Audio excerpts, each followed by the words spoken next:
নমস্কার বন্ধুরা, আমার রান্না বান্না চ্যানেলে তোমাদের সবাইকে স্বাগত জানাই। আজ আমি বানাবো ডালের বড়া দিয়ে নিরামিষ পেঁপে আলুর ডালনা। রেসিপিটি তোমাদের সম্পূর্ণ দেখার অনুরোধ রইল। আর রেসিপিটি দেখে ভালো লাগলে একটি লাইক, শেয়ার আর সাবস্ক্রাইব করে দেবার অনুরোধ রইল। প্রথমে আমি পেঁপে আর আলু ডুমুরো করে কেটে নিয়েছি। পেঁপে এখানে একটু বাড়তি হয়ে এসেছে, তাই সেদ্ধ হতে একটু সময় লাগবে। তাই পেঁপে আর আলু টুকরোগুলোকে প্রেসার কুকারে একটু সিটি দিয়ে নেব। তাই সম্পূর্ণ পেঁপে আর আলু টুকরোগুলোকে প্রেসার কুকারে দিয়ে দিলাম, সাথে সামান্য পরিমাণে একটু জল দিয়ে দিলাম। এবার কুকারে ঢাকনা লাগিয়ে দেব আর একটি সিটি দিয়ে নেব। আর সিটি আসার সঙ্গে সঙ্গে প্রেসার কুকারে ভেপার বের করে নেব, না হলে পেঁপে আর আলু বেশি গলে যেতে পারে। এরপরে আমি বড়ার জন্য মটর ডাল ভিজিয়ে রেখেছিলাম। মটর ডাল বেশ ভালো করে বেছে ধুয়ে নিয়ে আমি প্রায় ঘন্টা দুয়েক আগে ভিজিয়ে রেখেছিলাম। মটর ডালের সাথে এখানে অল্প পরিমাণে কিছু ছোলার ডালও আছে। এবার সমস্ত ডালগুলোকে একটি মিক্সার গ্রাইন্ডারের বাটিতে নিয়ে নিলাম। সাথে অল্প পরিমাণে 2 চামচের মতন জল দিয়ে সমস্ত ডালগুলোকে একটু দানা দানা করে বেটে নেব। এরপর এই বাটা ডালে 2 চামচের মতন বেসন দিয়ে দিলাম। এতে ডালের বড়ার বাইন্ডিংটা বেশ ভালো হবে আর বড়াগুলো বেশ নরম হবে। সাথে পরিমাণ মতো নুন দিয়ে দিলাম আর সামান্য একটু হলুদ গুঁড়ো দিয়ে দিলাম। আর তার সাথে সামান্য একটু লঙ্কার গুঁড়ো আর 1 চিমটির মতন চিনি আর 1 চামচের মতন তেল দিয়ে দিলাম। এবার ডাল বাটার সাথে সমস্ত কিছু বেশ ভালো করে একটু ফেটিয়ে নেব। চিনি দেওয়াতে বড়াগুলো যখন ভাজবো স্বাদও যেমন ভালো হবে, তেলও কম টানবে। আর তেল দেওয়াতে বড়াগুলো নরম হবে, ভাজার পরে ঝোলে যখন দেব তখন বড়াগুলো খুব সফট হবে। এরপর বড়াগুলোকে ভেজে নেব। এর জন্য কড়ার তেল গরম করে নিয়ে গ্যাসের আঁচ মিডিয়ামে করে দিয়ে সমস্ত বড়াগুলোকে তেলে দিয়ে দিলাম।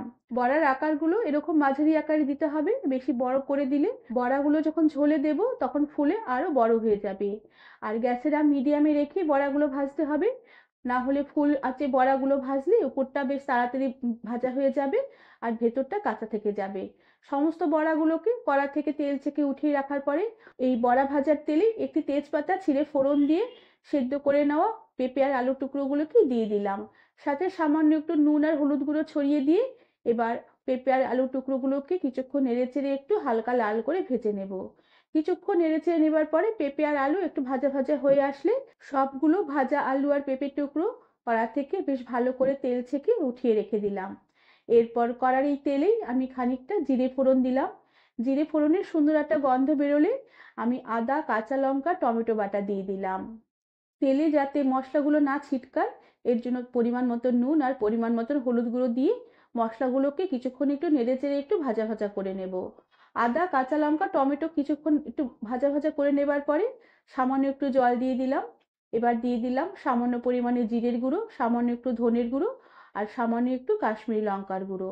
আর তোমরা যদি ঝাল বেশি খেতে চাও তাহলে কাশ্মীরি লঙ্কার গুঁড়ো বদলে লাল লঙ্কার গুঁড়ো এখানে দেওয়া যেতে পারে। তবে নিরামিষ তরকারি বেশি ঝাল অতটা ভালো লাগে না।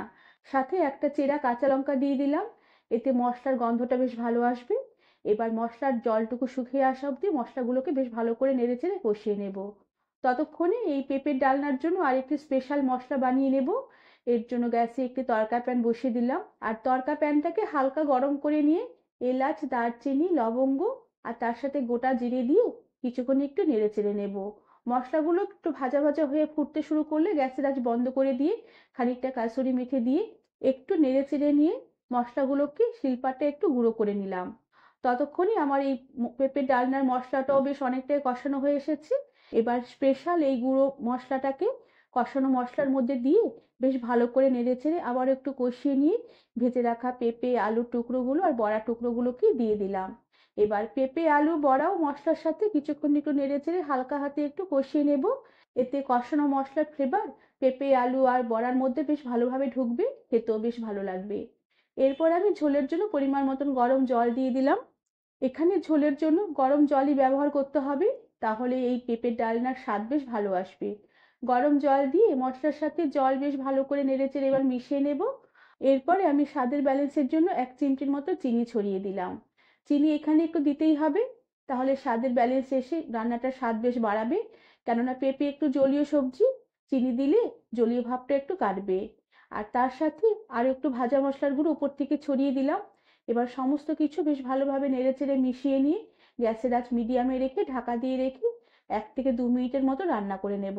কেননা পেঁপে আলু সবই ভালোভাবে সেদ্ধ হয়ে গেছে, অথচ গোটা গোটা আছে, কিছুই গলে যায়নি।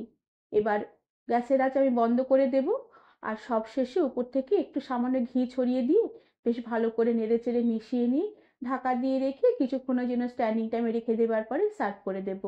বন্ধুরা, আমার আজকের এই নিরামিষ বড়া দিয়ে পেঁপে আলুর ডালনা রেসিপিটি তোমাদের কেমন লাগলো আমাকে তোমরা কমেন্ট করে জানাবে। আর ভালো লাগলে একটি লাইক, শেয়ার আর সাবস্ক্রাইব করে দেবার অনুরোধ রইল। আজ তাহলে আসি, পরে আবার একটি নতুন রেসিপি নিয়ে দেখা হবে। ধন্যবাদ বন্ধুরা।